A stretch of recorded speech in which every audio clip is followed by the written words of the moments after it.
പിന്നെ തൃശ്ശൂരാണ് ആ, തിരിച്ചടി കിട്ടിയ പ്രതീക്ഷിച്ച സ്ഥലം. പോലെ അത് ഉയർന്നു. അതിനിപ്പോ അണ്ണനെ കുറ്റം പറഞ്ഞാൽ മതി. ഉം ഉം. കാരണം സുരേഷ് ഗോപി നമ്മൾ വളരെ പ്രതീക്ഷയോട് കൂടിയിട്ടാണ് അവിടെയുള്ള ആളുകൾ എം പി ആക്കിയത്. രാജീവ് ഒറ്റയ്ക്കുള്ള ഒരു ഫൈറ്റാണ്. ഉം. ഇതിനൂടെ സുരേഷ് ഗോപി കൂടി ഒന്ന് ഓക്കെ ആയി വന്നാൽ പ്രശ്നമില്ലായിരുന്നു. ഉം ഉം ഉം ഉം. അണ്ണൻ ഒന്ന് ഓക്കെ ആവണം. അണ്ണാ നോക്കുകയാണ്. കാരണം ഈ പണ്ടത്തെ പോലെ അല്ല. അണ്ണൻ ഇപ്പൊ അധികാര സ്ഥാനത്ത് ജനങ്ങൾ അംഗീകാരം കൊടുത്തിരിക്കുകയാണ്. ഈ രണ്ട് മുന്നണികൾ ഇങ്ങനെ നിൽക്കുമ്പോൾ BJPക്ക് ഇവിടെ വലിയ സ്കോപ്പൊന്നുമില്ല. ഇപ്പൊ ഈ ഇലക്ഷനിൽ കോൺഗ്രസ് ഒന്ന് ചത്തെടുക്കുമ്പോഴാണ് BJP കയറി വന്നത്. കോൺഗ്രസ് ഇപ്പം മുസ്ലിം സ്നേഹവും ഇസ്ലാമിഷ് സ്നേഹവും ഒക്കെ കാണിക്കുന്നതല്ലാതെ RSSനെ ഉണ്ടെങ്കിലേ ഭരണം കിട്ടുള്ള സാഹചര്യം വരുമ്പോൾ അവർ പുറത്തെ RSS കുറ്റം പറയെങ്കിലും ഇന്ദിരാഗാന്ധിയൊക്കെ ചെയ്താലും ഉള്ളിൽ ബൈ ബൈ ആയിരിക്കും. ഒരു കാര്യം ഞാൻ പറഞ്ഞുതരാം. ഈ ഇസ്ലാമിസ്റ്റുകൾ ഇങ്ങനെ കടന്നിട്ട് ഈ പഞ്ചായത്ത് ഇലക്ഷനെ കണ്ടിട്ട് അഹങ്കരിച്ചുണ്ടല്ലോ, അത് സംഭവിക്കും.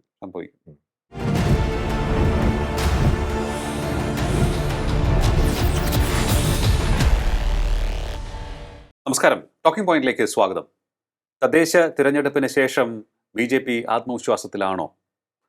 ഈ വരാൻ പോകുന്ന നിയമസഭാ തിരഞ്ഞെടുപ്പിൽ കറുത്ത കുതിരയാകുവാൻ അവർക്ക് കഴിയുമോ? രാജീവ് ചന്ദ്രശേഖറിന്റെ ഇനിയുള്ള തന്ത്രങ്ങൾ എന്ത്? പരിശോധിക്കാൻ നമുക്ക്. നമ്മോടൊപ്പം ചേരുകയാണ് രാഷ്ട്രീയ നിരീക്ഷകൻ ശ്രീ ഫക്രുദ്ദീൻ അലി. നമസ്കാരം, ടോക്കിംഗ് പോയിന്റിലേക്ക് സ്വാഗതം. തദ്ദേശ തിരഞ്ഞെടുപ്പിന്റെ റിസൾട്ട് നോക്കുമ്പോൾ മറ്റെല്ലാ റിസൾട്ടുകളും അല്ലെങ്കിൽ അവർക്ക് കുറേയേറെ തിരിച്ചടി നേരിട്ടുമെങ്കിലും തിരുവനന്തപുരം കോർപ്പറേഷനിൽ നേടിയ ഒരു ഒറ്റ വിജയം അത് വലിയ ചർച്ചാ വിഷയമായി. അത് ഓക്കെ, അവർക്കൊരു കോൺഫിഡൻസ് നൽകുന്നുണ്ട്. എങ്കിലും ഒട്ടേറെ കാര്യങ്ങൾ കറക്റ്റ് ചെയ്യേണ്ടതുണ്ട്. എന്തായിരിക്കും BJPയുടെ പ്രകടനം എന്നാണ് കണക്ക് കൂട്ടുന്നത് അല്ലെങ്കിൽ പ്രതീക്ഷിക്കുന്നത്? അവർക്കൊരു കറുത്ത കുതിരയാകാൻ സാധിക്കുമോ? ഇതിൻ്റെ ഒരു കാര്യം എന്ന് വെച്ചാൽ BJPയുടെ പെർഫോമൻസ് നല്ല പെർഫോമൻസാണ്. ഇതിൽ മോശമാകുമെന്നാണ് ഞാൻ സത്യത്തിൽ കരുതി. ഞാൻ നിങ്ങളോട് പറഞ്ഞ എപ്പോഴാണ് ഈ പറഞ്ഞ ഗുണങ്ങളൊക്കെ രാജീവിനുണ്ട്. നമ്മൾ മുമ്പ് പറഞ്ഞ രാജീവ് ബുദ്ധിരാശ്വസനാന്നുള്ളതൊക്കെ ഇപ്പോൾ എല്ലാവരും ഏറ്റെടുത്തിട്ടുണ്ട്. പക്ഷേ ഇതൊക്കെ ഉണ്ടെങ്കിൽ ഒരു ഇലക്ഷൻ റിസൾട്ടാണ് നിർണ്ണായകം. ഞാൻ ഇതിൽ മോശമാവുന്ന ഉദ്ദേശിച്ചത്. കാരണം രാജീവിനെ എതിരെ നല്ല കളി ഉള്ളിൽ നടക്കുന്നുണ്ടായിരുന്നു. ഉപ്പ് ഭേദമന്യേ. കാരണം ഈ ഇലക്ഷൻ രാജീവ് ഒരു മിനിമം പെർഫോമൻസ് കാഴ്ചവെച്ചാൽ രാജീവിനെ പിടിച്ചാൽ കിട്ടില്ല. അതാണ് ഇപ്പോഴത്തെ അവസ്ഥ. അപ്പോൾ രക്ഷപ്പെടരുത് എന്നുള്ള കളി ഉണ്ടായിരുന്നു. അതിനെ മറികടന്നുകൊണ്ടാണ് രാജീവ് ഈ വിജയത്തിലെത്തിച്ചത്. എനിക്കൊന്നും ഇപ്പോൾ 14% വോട്ടുണ്ട്. കഴിഞ്ഞ 17% നിയമസഭാ ഇലക്ഷന്റെ സമയത്ത് 12% പോയതാണ്. പിന്നെ 19 വന്നു. ഇപ്പം 17 പല കണക്കുണ്ട്. കഴിഞ്ഞ തദ്ദേശ തെരഞ്ഞെടുപ്പിൽ അവർക്ക് 13 അതിപ്പോ 17 നിയമസഭ 12 പോയി. നിയമസഭയിൽ ഒരു വ്യത്യസ്ത കണക്കായിരിക്കുമല്ലോ കഴിഞ്ഞ പ്രാവശ്യം. അപ്പൊ ആ ഒരു 12 പോയത് നമുക്കിനി എത്രയിലേക്ക് എത്തുമെന്നുള്ളതാണ് ചോദിക്കുന്നത്.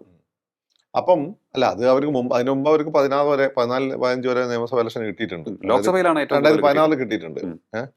അപ്പം അത് കിട്ടിയ അതിനൊരു 20 എത്തണമെന്നില്ല, ഒരു 18 എത്താം. 18-19 നിൽക്കാം. രാജീവിന്റെ ഒരു പരിപാടി വോട്ട് ഷെയർ കൂട്ടുക എന്നുള്ളതല്ല.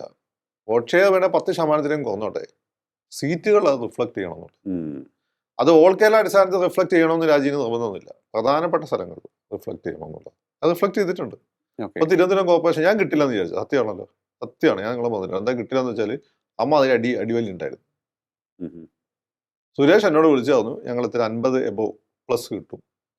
ഞാൻ പറഞ്ഞു എനിക്ക് ഉറപ്പൊന്നുമില്ല, കിട്ടുകയാണ് നല്ലത്. പക്ഷെ സുരേഷ് പറഞ്ഞെടുത്ത് കാര്യം വന്നു നിന്നിട്ടുണ്ട്. അവരുടെ ഫോക്കസ് തിരുവനന്തപുരമായിരുന്നു. തിരുവനന്തപുരത്ത് ഒരു കാര്യം നടത്തിയെടുത്തിട്ടുണ്ട്. ഒരു സീറ്റിന്റെ ഡിഫറൻസ് മാത്രമേ ഉള്ളൂ. ഇനി ഈ ഒരു സീറ്റിന്റെ ഡിഫറൻസ് ഇവരെല്ലാം കൂടി പാറ്റൂർ രാധാകൃഷ്ണനെ മേയറാക്കി ഒരു കളി കളിച്ചാൽ നാട്ടുകാർ തിരിഞ്ഞു കുത്തും. നിയമസഭ അങ്ങനെ സംഭവിച്ചാൽ 4 സീറ്റെങ്കിലും തിരുവനന്തപുരം സിറ്റിയിൽ നിയമസഭയിലെ BJP പിടിക്കും.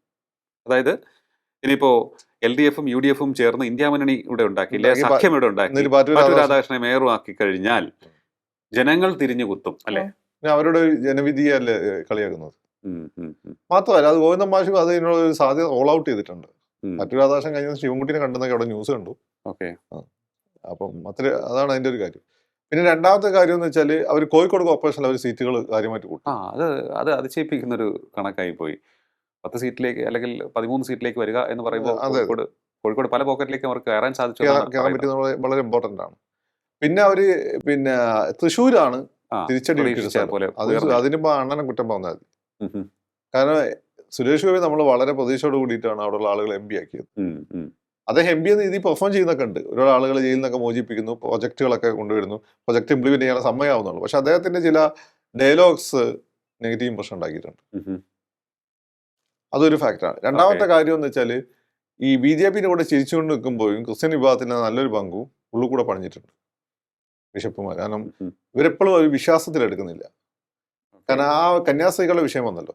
കന്യാസ്ത്രീകളെ രാജീവിന് ചെയ്യാൻ അത്തിനെ രാജീവ് ചെയ്യേണ്ട ആവശ്യമില്ലായിരുന്നു. അവർക്ക് ഇതുവരെ ബന്ധമില്ലെന്ന് പറയേണ്ട ആവശ്യമില്ല. എന്നിട്ട് പോലും രാജീവ് പറഞ്ഞു.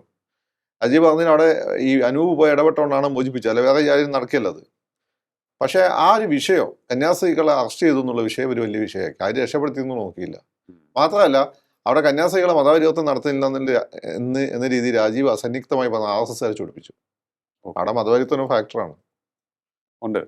പിന്നെ രാജീവിന്റെ പ്രശ്നം, രാജീവ് കുറച്ച് കേരളത്തിലെ രാഷ്ട്രീയത്തിൽ കുറച്ച് നിഷ്കളങ്കനായിപ്പോയി. അതിന്റെ പ്രശ്നമാണ്. ഇനിയിപ്പോൾ രാജീവ് അത് ആവർത്തിക്കില്ല എന്ന് വിചാരിക്കുക. അതിന്റെ പ്രശ്നമാണത്. അപ്പൊ ക്രിസ്ത്യൻസിൽ ആ ഇപ്പം കഴിഞ്ഞ തവണ അവർ ഡെലിവർ ചെയ്തു, സുരേഷ് ഗോപിക്ക് വോട്ട് ചെയ്തു, കുര്യനെ മന്ത്രിയായി കൊടുത്തു. ഇത്തവണ അങ്ങനെ വന്നിട്ടില്ല. ഒരുപാട് ക്രിസ്ത്യൻ സ്ഥാനാർത്ഥികൾ അവർ ഫീൽഡ് ചെയ്തിരുന്നു. പക്ഷേ ഹിന്ദു സ്ഥാനാർത്ഥി കിട്ടുന്ന വോട്ട് പോലും കിട്ടിയില്ല. ഇതാണ് BJPക്കാർ പറയുന്നത്. നിങ്ങൾ പറയുന്നത് ഞങ്ങളെ ഇതിൽ മുസ്ലിം മന്ത്രിമാരില്ല എന്ന്. നിങ്ങൾ മുസ്ലിം MLA-മാരെ MP-മാരെ ജയിപ്പിക്കില്ല. പിന്നെ ഞങ്ങൾ എന്ത് ചെയ്യാനാണ്? ഞങ്ങൾ ഒരുത്തൻ നിർത്തി കഴിഞ്ഞാൽ അവന് ഞങ്ങളെ വോട്ടും കിട്ടിയാൽ നിങ്ങളെ വോട്ടും കിട്ടില്ല. പിന്നെ ഞങ്ങൾ എന്തിനാ റിസ്ക് എടുക്കുന്നത്? ശരിയല്ലേ? ഓക്കെ, അതിന്റെ പ്രശ്നം അല്ല. ഇപ്പോൾ തിരുവനന്തപുരം കോർപ്പറേഷൻ പിടിച്ചു. പക്ഷെ ഞാനൊന്ന് ചോദിക്കട്ടെ, ഈ തലപ്പത്തുള്ള നേതാക്കൾ ഓക്കെ, അവർക്ക് പൊളിറ്റിക്സ് അറിയാം, കൃത്യമായി നീക്കുപോക്കുകൾ നടത്തുന്നുണ്ട്. തിരുവനന്തപുരത്ത് വേറൊരു കാര്യം ഉണ്ടായി, ഞാൻ തോൽക്കുമെന്ന് പറയാൻ കാരണം. 2 ആത്മഹത്യകൾ നടന്നു. അതെ, ഒന്ന് തിരുമല അനിൽ. അത് ഭയങ്കര ഡാമേജിങ് ആണ് അത് ആത്മഹത്യ. രണ്ടാമത്തെ കാര്യം എന്ന് വെച്ചാല് പഴയ ഒരു പണ്ടത്തെ RSS ആയിരുന്ന ഒരു നല്ല കുടുംബത്തിലെ ഒരാൾ ആത്മഹത്യ ചെയ്തു, സീറ്റ് കിട്ടാത്തതുകൊണ്ട്. ഓക്കെ ഓക്കെ, ഈ 2 വിഷയങ്ങളുണ്ടായിട്ടുണ്ട്. എന്തായാലും ഞാൻ നേരത്തെ ചോദിക്കാൻ വന്നത് ഈ മുകൾ തട്ടിലുള്ള നേതാക്കളുടെ ഒരു നൈപുണ്യം, അവരുടെ ആ ഒരു രാജീവിന്റെ സ്കില്ല് മനസ്സിലാക്കി, രാജീവിന്റെ സുരേഷിന്റെ സ്കില്ല് മനസ്സിലാക്കേണ്ട എന്തിനും തിരുവനന്തപുരത്ത് ജയിച്ചു എന്നുള്ള. കാരണം ഈ കളികളെല്ലാം മുൻകൂട്ടി കണ്ട് മറകളി പ്ലാൻ ചെയ്തു. എല്ലാം ജയിച്ചു, 100 താഴെ സീറ്റുകളൊക്കെ മിക്ക സ്ഥലങ്ങളും ജയിച്ചത്. അത് രാജീവിന്റെ സ്കില്ലാ. തീർച്ചയായിട്ടും അതിലേക്ക് തന്നെയാണ് ഞാൻ വന്നത്. ഈ ഇത്രയേറെ പ്രശ്നങ്ങൾ ഉണ്ടായിട്ടും ഇതിനെ എങ്ങനെ ടാക്കിൾ ചെയ്തു രാജീവ് എങ്ങനെയാണ് ചെയ്തത്? രാജീവും സുരേഷും കൂടിയാണ് ചെയ്തത്.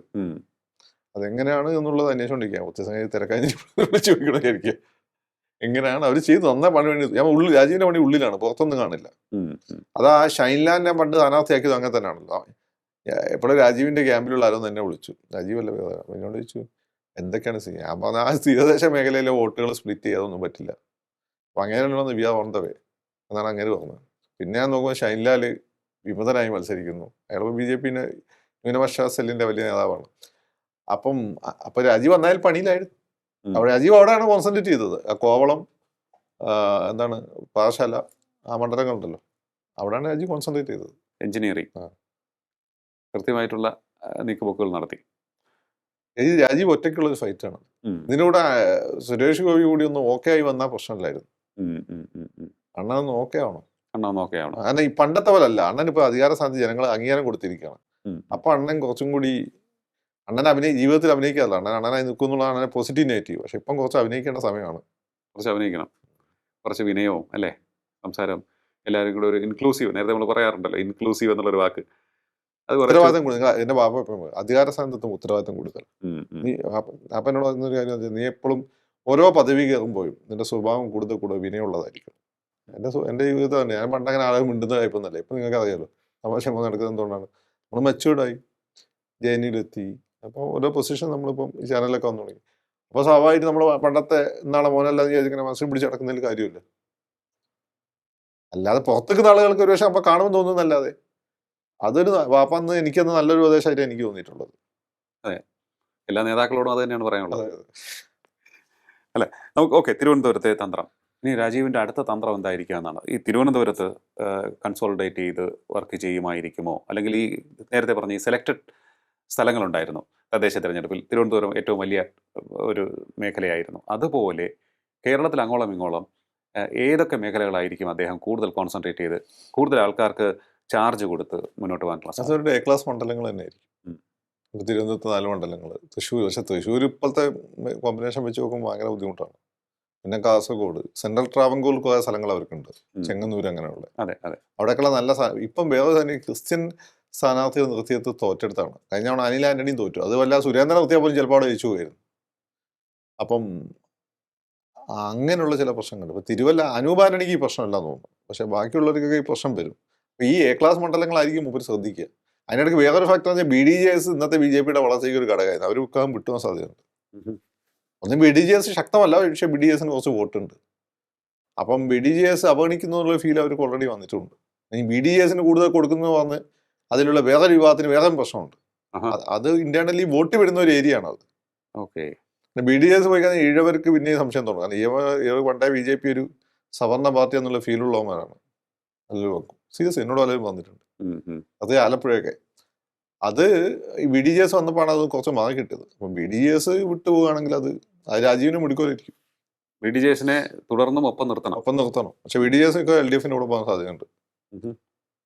അതൊരു വലിയ കാരണം ഇത്രയും കാലം തുഷാർ പിന്നെ പിടിച്ചിരുന്നില്ലേ? വേറെ ഒരാളാണ് ചാടിപ്പോണ സമയമായി കേരളത്തിൽ. കേരള കോൺഗ്രസ് ആണ് എത്ര തവണ ചാടിയെന്ന് വെച്ചാൽ തുഷാർ പിടിച്ചിരുന്നില്ലേ? കുറെ കൂടി തുഷാറിന്റെ ഭാഗത്തുണ്ട്. തുഷാർ സംഘടന സ്ട്രോങ് ആയിട്ട് നിലനിർത്തിയില്ല. അത് തുഷാറിന്റെ ഭാഗത്ത് പറ്റിയ തെറ്റാണ്. അപ്പൊ അങ്ങനെ പ്രോബ്ലം അവിടെ ഉണ്ട്. അപ്പൊ BDJSനെ കൂടെ ഒരു മുന്നണി ഒരു സാധനത്തിന് അവിടെ അടർത്തിക്കൊണ്ട് ഇവിടെ നിർത്താന്നുള്ള ഒരു ജില്ലാ കാര്യമല്ല. BDJSന് കിട്ടിയത് വലിയ കാര്യമാണ്. അത് മുരളീധരൻ, അത് മുകളിലുള്ള ഓപ്പറേഷനാണ്. മുരളീധരൻ അത് വലിയ പങ്ക് വഹിച്ചിട്ടുണ്ട്. അപ്പം അത് ഇറ്റ്സ് വെരി ഇമ്പോർട്ടൻറ്റ്. BDJSന് കൂടെ നിർത്താന്നുള്ള വളരെ ഇമ്പോർട്ടൻ്റ് ആണ്. ഓക്കെ. അതുപോലെ തന്നെ ജോർജ് കുര്യന്റെ ഒരു ഇടപെടലും കുറെ കൂടി. പക്ഷെ ജോർജ് കുര്യൻ ഇടപെടൽ ആ രീതിയിൽ ഇപ്പൊ ഏശുന്നുണ്ടോ സംശയമാണ്. ജോർജ് കുര്യനെ പറ്റി നല്ല അഭിപ്രായമാണ്. പക്ഷെ ക്രിസ്ത്യൻ വോട്ട് വന്നിട്ടില്ല. BJP പൊതുവെ നില മെച്ചപ്പെടുത്തുക. പൊതുവെ നില മെച്ചപ്പെടുത്തിയിട്ടുണ്ട്. അതായത് 2 ഉള്ളത് 4 ആക്കിയിട്ടുണ്ട്. പഞ്ചായത്തുകളുടെ എണ്ണം കൂടിയിട്ടുണ്ട്, വാർഡുകളുടെ എണ്ണം കൂടിയിട്ടുണ്ട്. പക്ഷെ ഇത് സ്റ്റെല്ലാ പെർഫോമൻസ് ആവുന്നത് തിരുവനന്തപുരത്താണ്. പാലക്കാടും പന്തളത്തും ഒക്കെ അവർ വിചാരിച്ച ഒരു വിജയം നേടാൻ അവർക്ക് പറ്റിയിട്ടില്ല. തിരുവനന്തപുരത്തെ ഒരു സ്റ്റെല്ലാ പെർഫോമൻസിലാണ് അത് മാറുന്നത്. രാജീവ് തന്നെ ഉദ്ദേശിച്ചത്. പിന്നെ കോഴിക്കോടും തിരുവനന്തപുരത്തെ ഞാൻ ചോദിച്ചോട്ടെ, തിരുവനന്തപുരം ഇതിന് വേറെ ഫാക്ടറാൻ പോകുന്നില്ല. ഈ 2 മുന്നണികൾ ഇങ്ങനെ നിൽക്കുമ്പോൾ BJPക്ക് ഇവിടെ വലിയ സ്കോപ്പൊന്നുമില്ല. ഇപ്പൊ ഈ ഇലക്ഷനിൽ കോൺഗ്രസ് ഒന്ന് ചത്തെടുക്കുമ്പോഴാണ് BJP കയറി വന്നത്. ഈ ഇലക്ഷനിൽ കോൺഗ്രസ് കയറി. അല്ലെ, കോൺഗ്രസിന്റെ പെർഫോമൻസ് നിർണായകമായിരിക്കും ഈ തെരഞ്ഞെടുപ്പിൽ. കോൺഗ്രസിന്റെ എത്രത്തോളം വോട്ട് BJPക്ക് ആകർഷിക്കാൻ സാധിക്കും? കോൺഗ്രസിന്റെ വോട്ട് BJPക്ക് അറിയില്ല എത്രത്തോളം ആകർഷിക്കാൻ പറ്റും. BDJS പോയി കഴിഞ്ഞാൽ ആകർഷിച്ചുണ്ടാകുന്ന വോട്ട് നല്ല പങ്കും പോകും. പിന്നെ കുറച്ച് ആളുകളെ അവിടെ ബാക്കി ഉണ്ടാവുള്ളൂ. BJP ഒരു ക്രൈസിസ് നേരിടുന്നുണ്ട് ഇപ്പോൾ. കാരണം അത്ര കംഫർട്ടബിൾ അല്ല. കുമ്മനമോ സുരേന്ദ്രനോ മുരളീധരനോ ഒന്നും നേരിടാത്ത ഒരു ക്രൈസിസ് രാജീവിന് മുന്നിലുണ്ട്. BDJS factor. പക്ഷേ അത്തരത്തിൽ BDJS വിട്ടുപോകാൻ തയ്യാറാകുമോ എന്നാണ് എൻ്റെ ഒരു മനസ്സിലൊരു ചോദ്യം വരുന്നത്. കാരണം അവർക്ക് ഇനിയും സംസാരിക്കാനുള്ള സമയമുണ്ട്. ഏതെങ്കിലും തരത്തിലുള്ള പ്രശ്നങ്ങളുണ്ടെങ്കിൽ അത് പരിഹരിക്കാം, അല്ലേ? അതുപോലെ തന്നെ ഇത്തരത്തിൽ എല്ലാവരെയും ഒപ്പം നിർത്താൻ മിടുക്കന്മാരാണ് BJP. പരിഹരിക്കാന്ന് വെച്ചാൽ ഇപ്പൊ എന്തെങ്കിലും ഒരു ഇത് കൊടുത്തേ പറ്റുള്ളൂ. തുഷാറിന് മന്ത്രിസ്ഥാനോ അങ്ങനെ എന്തെങ്കിലും കൊടുത്തേ പറ്റുള്ളൂ അതിന്. അല്ല എന്ത് ചെയ്യാ? തുഷാർ അത്രയും അങ്ങനെ കൂടുന്നില്ലേ? അതെ.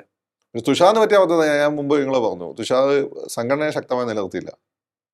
അച്ഛൻ്റെ കെയർ ഓഫിലാണ് ഓടിക്കൊണ്ടിരിക്കുന്നത്. അത് പ്രശ്നമാണ്. തുഷാറിന്റെ സ്റ്റാൻഡ് അച്ഛൻ്റെ സ്റ്റാൻഡല്ല. പക്ഷെ തുഷാർ ഓടിക്കൊണ്ടിരിക്കുന്ന അച്ഛൻ്റെ കെയർ ഓഫിലാണ്. ജനറൽ സെക്രട്ടറിയുടെ മകൻ മകൻ SNDPയുടെ കെയർ ഓഫിലാണ് ഓടിക്കൊണ്ടിരിക്കുന്നത്. BDJS വളർത്തിക്കൊണ്ടുവന്നില്ല. ദുർബലായിക്കൊണ്ടിരിക്കുകയായിരുന്നു.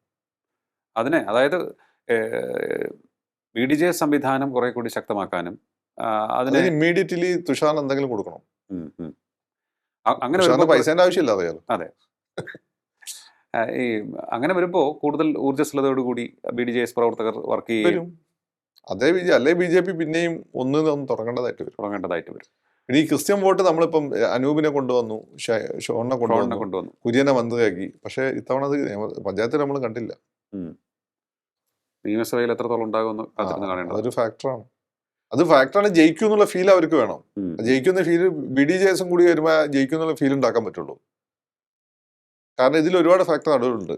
RSS പണ്ടത്തെ പോലെ അങ്ങനെ BJP ആണ് ഇപ്പം എനിക്ക് തോന്നിയിട്ടില്ല പല സ്ഥലത്തും.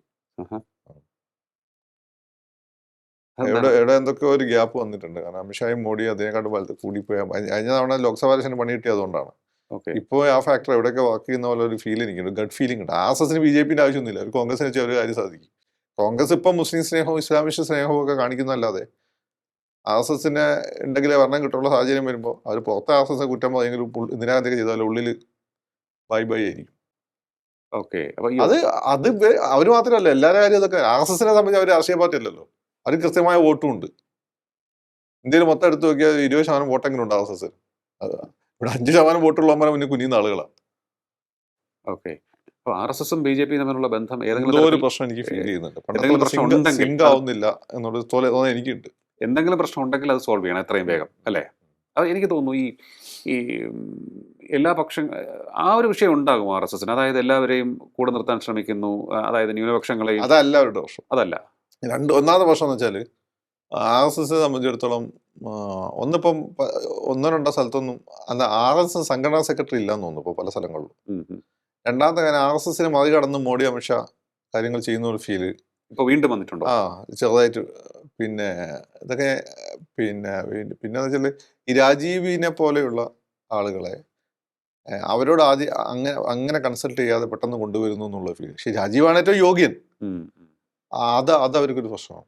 അങ്ങനെ ഒരു സംഭവം അങ്ങനെയൊക്കെ ഒരു പ്രോബ്ലം ഉണ്ട്. അത് അഡ്രസ്സ് ചെയ്യാൻ ശ്രമിക്കുന്നതിന്റെ ഭാഗമായിട്ടാണ് ഈ സദാനന്ദ മാഷ പിടിച്ച് രാജ്യസഭ മെമ്പർക്കാക്കിയെന്നാണ് ഞാൻ മനസ്സിലാക്കുന്നത്.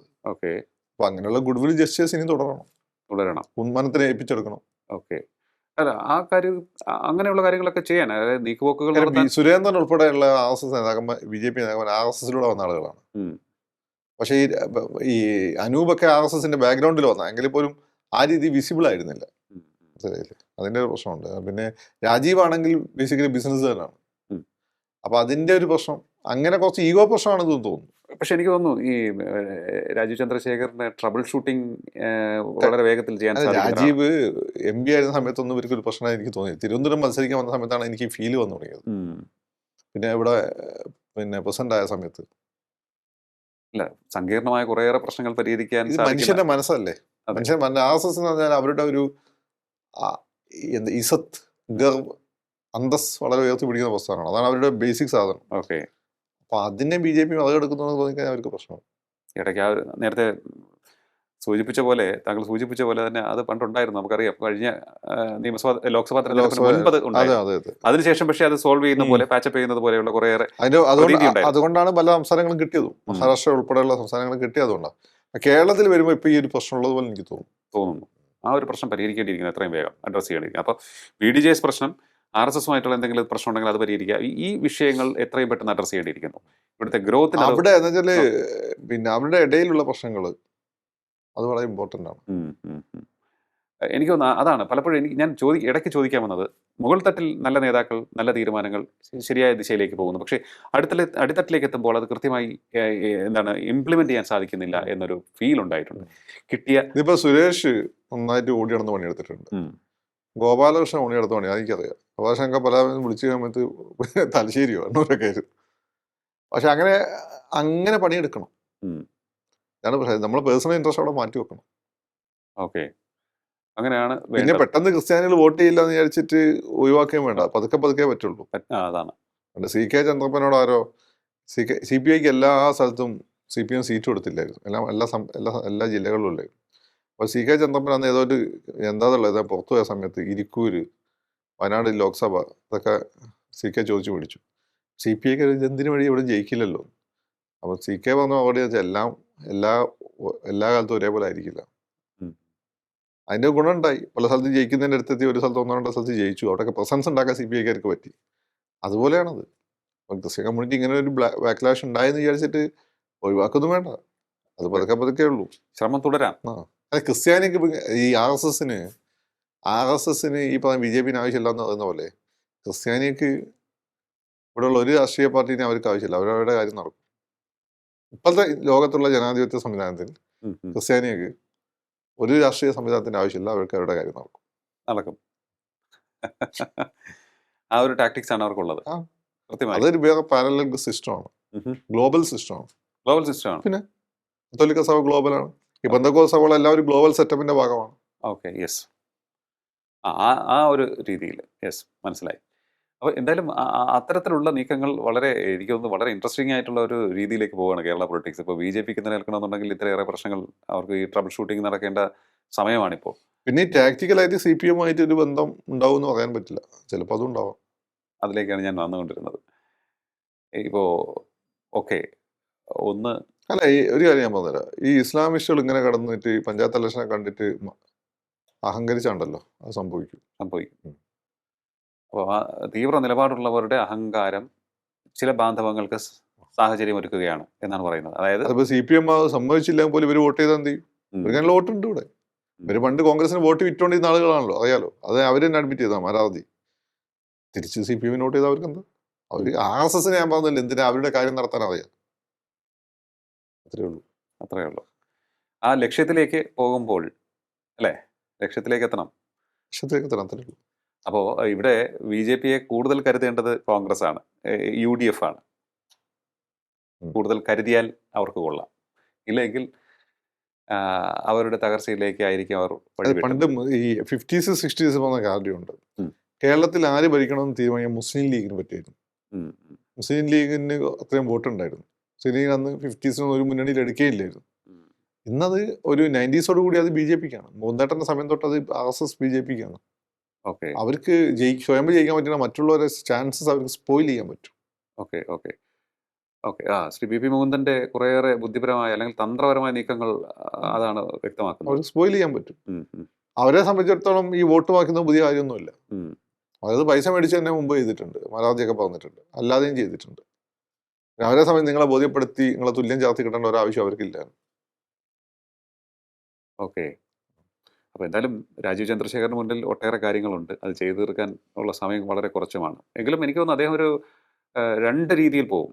ഷോർട്ട് ടേമിൽ കിട്ടേണ്ട കാര്യങ്ങളും ലോങ് ടേമിൽ ചെയ്തു തീർക്കേണ്ട കാര്യങ്ങളും. അങ്ങനെ കാരണം ഒരു രാജീവ് എല്ലാ മണ്ഡലത്തിലും കോൺസെൻട്രേറ്റ് ചെയ്യുമെന്ന് എനിക്ക് തോന്നുന്നില്ല. ജയിക്കാൻ സാധ്യതയുള്ള മണ്ഡലങ്ങൾ സീറ്റുകളുടെ എണ്ണം കൂട്ടുക, രണ്ടാമത് എത്താൻ സാധ്യതയുള്ളിടത്ത് അത് പരമാവധി അത് നോക്കാം. കൊല്ലത്ത് 10 സീറ്റ് കോർപ്പറേഷനിൽ കിട്ടുമെന്ന് ഞാൻ പ്രതീക്ഷിച്ചില്ല. കൊല്ലൊക്കെ അവരുടെ ഒരു കൊല്ലൊക്കെയാണ് BJP വളരാൻ പോകുന്ന സ്ഥലങ്ങൾ, ഇനി വളരാൻ പോകുന്ന സ്ഥലം. കൊല്ലം എന്താ ഒരു പ്രശ്നം വെച്ചാൽ കൊല്ലം സിറ്റിയിലൊരു നല്ല ഹിന്ദു മുസ്ലിം ക്രിസ്ത്യൻ ഐക്യമുള്ള സ്ഥലമാണ്. സിറ്റിന്റെ പുറത്തേക്ക് പോകുമ്പോൾ ഒരു മുസ്ലിം ആന്റി മുസ്ലിം ഇസ്ലാം സാധനം ഉണ്ട് അവിടെ ഉണ്ട്. അത് സെൻട്രൽ ആകുമ്പോൾ പല സ്ഥലത്തും ഉണ്ട്. അത് മുസ്ലിംസ് അവരുടേതായ പോക്കറ്റുകളിൽ താമസിക്കുകയും കച്ചവടം ബേസിക്കലി കച്ചവടം ചെയ്യുള്ളൂ.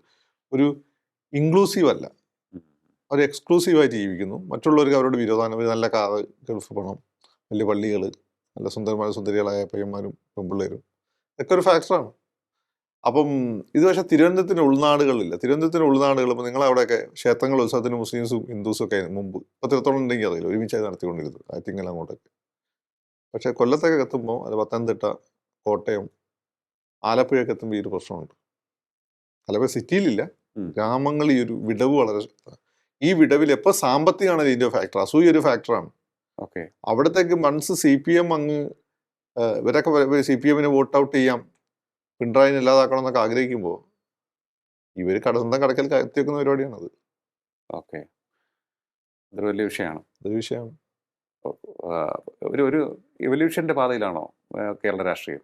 ഒരു മാറ്റത്തിന്റെ പാതയിൽ, ഒരു മാറ്റത്തിന്റെ പാതയിലാണ്, ഒരു പിടികിട്ടാത്ത മാറ്റത്തിന്റെ പാതയിലാണ്. ഇതിലിപ്പോൾ ഒരു ട്രോജനെ വന്നിരിക്കുന്നത് ഈ പറയുന്ന 28% മുസ്ലിം പോപ്പുലേഷൻ പ്ലസ് കൺസോളിഡേറ്റഡ് മുസ്ലിം വോട്ട് പ്ലസ് മുസ്ലിംസ് മണി മൈറ്റ്, അതാണ് ഒരു ഫാക്ടർ.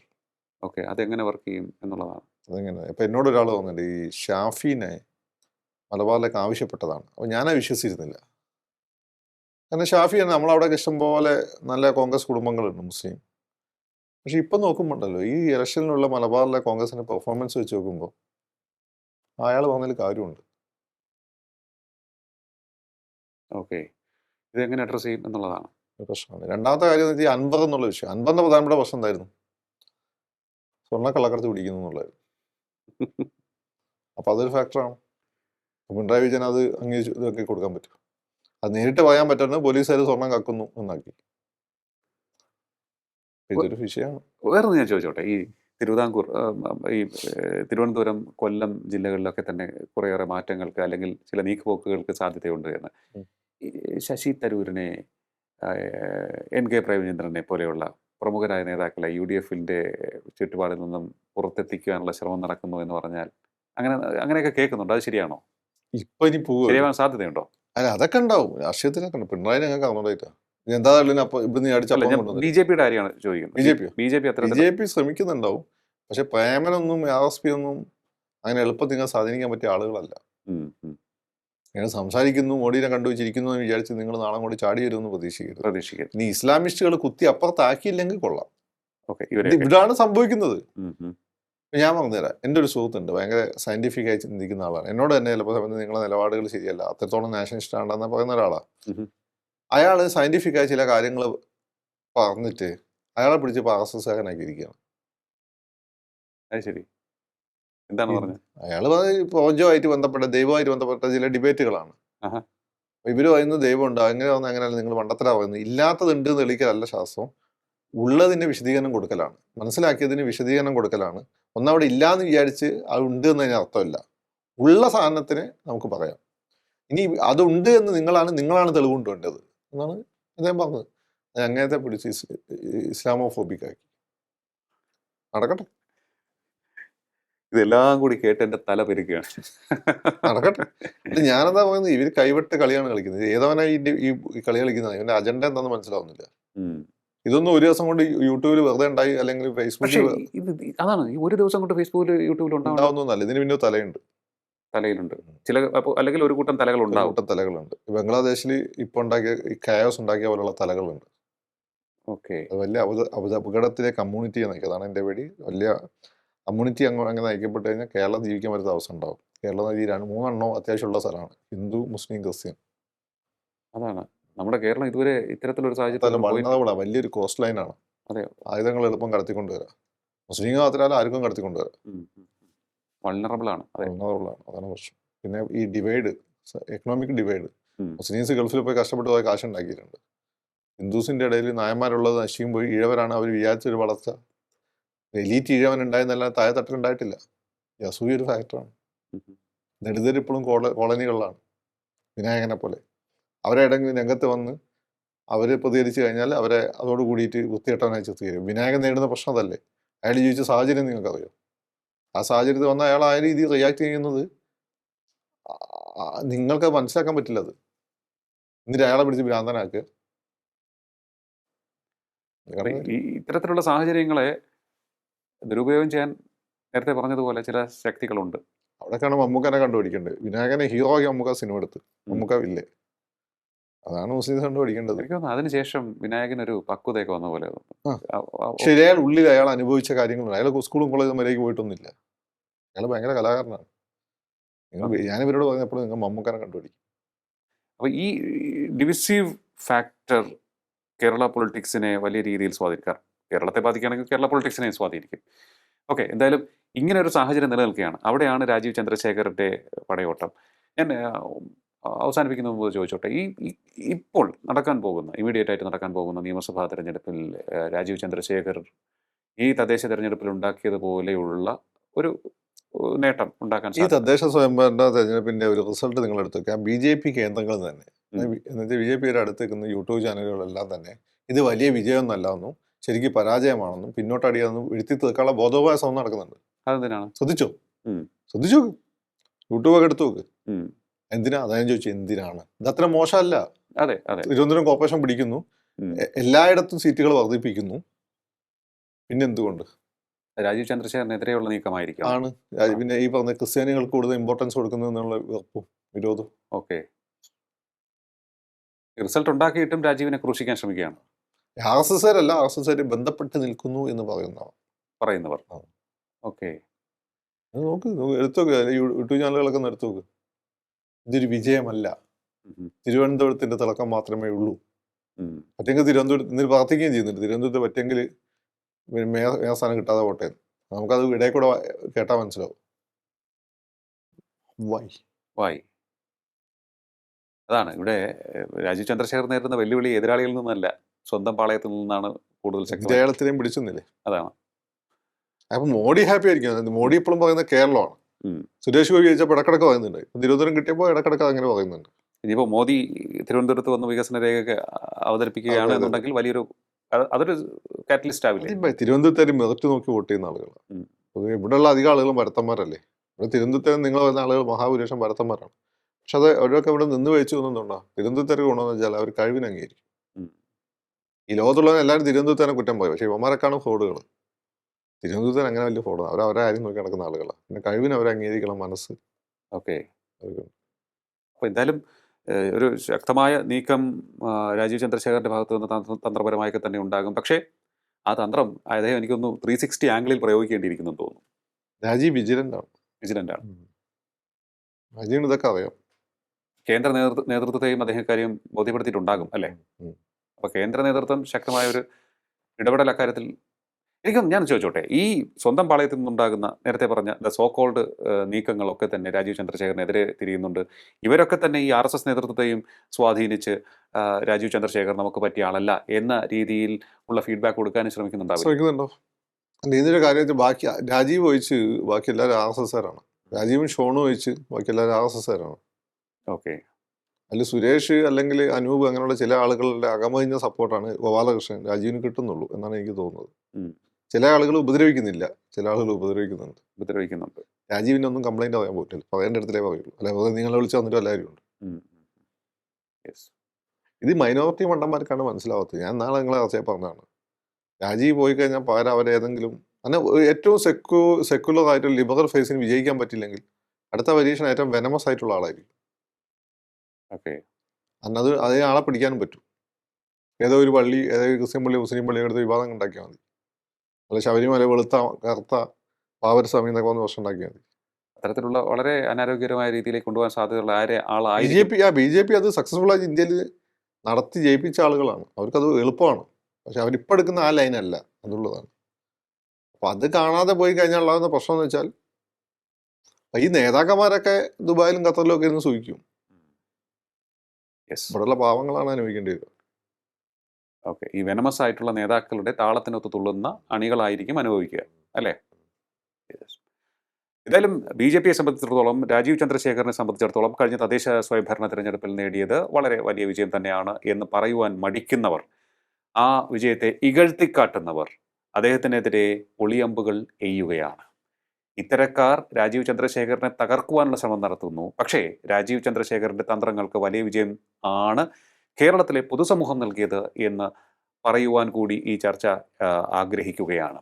കാരണം തിരുവനന്തപുരം കോർപ്പറേഷൻ പോലുള്ള സ്ഥലത്ത് കഴിഞ്ഞ കുറേ നാളുകളായി അവർ വളർന്നുകൊണ്ടിരിക്കുക തന്നെയാണ്. പക്ഷേ നിലവിലെ സാഹചര്യത്തിൽ ഭരണം പിടിച്ചെടുക്കുക എന്ന് പറയാം, അല്ലെങ്കിൽ കൂടുതൽ ഏറ്റവും വലിയ ഒറ്റക്കക്ഷിയാകുക എന്ന് പറയുന്നത് ചില്ലറ കാര്യമല്ല. അതുപോലെ തന്നെ പല പോക്കറ്റുകളിലും കൊല്ലം കോർപ്പറേഷൻ പോലെയുള്ള സ്ഥലങ്ങൾ, അതുപോലെ കൊല്ലത്തിൻ്റെ ഗ്രാമപ്രദേശങ്ങൾ പോലെയുള്ള സ്ഥലങ്ങൾ, കോഴിക്കോട് കോർപ്പറേഷൻ പോലെയുള്ള സ്ഥലങ്ങൾ, മലബാർ മേഖലയിലെ ചില പോക്കറ്റുകൾ, ഇവിടെയൊക്കെ തന്നെ കൃത്യമായി നേട്ടമുണ്ടാക്കാൻ രാജീവ് ചന്ദ്രശേഖറിന് സാധിച്ചിരിക്കുന്നു, അദ്ദേഹത്തിൻ്റെ പാർട്ടിക്ക് സാധിച്ചിരിക്കുന്നു. ഒപ്പം രാജീവ് ചന്ദ്രശേഖർ ഇനി ഡീൽ ചെയ്യേണ്ടത് BDJSനെ എങ്ങനെ ഒപ്പം കംഫർട്ടബിളായി അവരെ സംതൃപ്തരാക്കി നിലനിർത്താൻ സാധിക്കും എന്നുള്ള കാര്യത്തിലാണ്. അതുപോലെ തന്നെ ജോർജ് കുര്യനെ എത്രത്തോളം ഇഫക്റ്റീവായി ഉപയോഗിക്കാൻ സാധിക്കും, ഷോൺ ജോർജിനെ പോലെയുള്ളവരെ, അനൂപിനെ പോലെയുള്ളവരെയൊക്കെ തന്നെ കൃത്യമായി വിനിയോഗിച്ച് ആ മേഖലകളിലൊക്കെ തന്നെ, അതായത് ക്രിസ്ത്യൻ മേഖലകളിലൊക്കെ തന്നെ നേട്ടമുണ്ടാക്കാൻ സാധിക്കും എന്നുള്ളതാണ്. എന്തായാലും കേന്ദ്ര നേതൃത്വം കേരളത്തിലെ പുരോഗതി വിലയിരുത്തുന്നുണ്ട് എന്നുള്ള റിപ്പോർട്ടുകളാണ് നമുക്ക് ലഭിച്ചുകൊണ്ടിരിക്കുന്നത്. കാത്തിരുന്ന് കാണാം രാജീവിൻ്റെ അടുത്ത പോരാട്ടത്തിൻ്റെ റിസൾട്ട് എന്തായിരിക്കും എന്ന്. കറുത്ത കുതിരയാകുമോ രാജീവ് ചന്ദ്രശേഖർ? വളരെയധികം നന്ദി ഇത്രയും സമയം ടോക്കിംഗ് പോയിന്റുമായി സംസാരിച്ചത്. ടോക്കിംഗ് പോയിന്റ് ഈ അധ്യായം ഇവിടെ പൂർണ്ണമാകുന്നു. അടുത്ത എപ്പിസോഡിൽ കാണാം നമുക്ക്. നമസ്കാരം.